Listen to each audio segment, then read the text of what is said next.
ദിവസം ഞാൻ എന്തൊക്കെ ഭക്ഷണമാണ് കഴിച്ചതെന്നാണ് കാണിക്കുന്നത്. അപ്പോൾ എല്ലാ ദിവസവും രാവിലെ എണീറ്റുടനെ ഈ ബോട്ടിലിൽ ഒരു ബോട്ടിൽ വെള്ളം കുടിക്കും. അത് കുടിച്ചിട്ടുണ്ട്. പിന്നെ ഇന്നത്തെ ബ്രേക്ക്ഫാസ്റ്റ് ഉപ്പുമാവും പഴവുമാണ്. പഴം ഇതുപോലെ കട്ട് ചെയ്തതിന് ശേഷം പഞ്ചസാരയും നെയ്യും ചേർത്ത് കുറച്ച് നേരം വെച്ചിട്ട് അതാണ്. അപ്പോൾ അതും കഴിച്ചിട്ടുണ്ട്. ഉച്ചയ്ക്ക് ചോറായിരുന്നു. ഹസ്ബൻഡും ഞാനും ഒരുമിച്ചിരുന്നാണ് കഴിക്കുന്നത്. അപ്പോൾ 2 പേർക്കും ചോറെടുത്തിട്ടുണ്ട്. കറിയായിട്ട് കീരത്തോരൻ, പിന്നെ മുട്ട പൊരിച്ചത്, പിന്നെ കണ്ണിമാങ്ങ അച്ചാർ. അപ്പം ഞാൻ ഹസ്ബൻഡിനോട് ചോദിക്കുകയാണ് കണ്ണിമാങ്ങ വേണോയെന്ന്. അപ്പോൾ പീസ് വേണ്ട, ആ ചാറ് മാത്രം മതി എന്ന് പറഞ്ഞാൽ അത് വെച്ച് കൊടുത്തിട്ടുണ്ട്. പിന്നെ മീൻ കറിയായിട്ട് അയല മീൻ കറിയാണ്, അതും വെച്ചിട്ടുണ്ട്. പിന്നെ ഒഴിച്ചു കറിയായിട്ട് ഇന്ന് മോരായിരുന്നു. അതൊരല്പം ഒഴിച്ചിട്ടുണ്ട്. ബാക്കി ഞങ്ങൾ അല്ലാതെ കുടിക്കാനാണ് ഇഷ്ടം.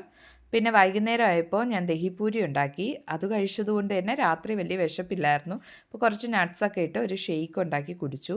അപ്പോൾ ഈ വീഡിയോ ചെയ്യണം എന്നും പറഞ്ഞ് സ്ഥിരം റിക്വസ്റ്റ് ചെയ്യുന്ന അനഘമോൾക്ക് വേണ്ടിയിട്ടാണ്. അനഘമോളെ ഹാപ്പി ആയല്ലോ അല്ലേ?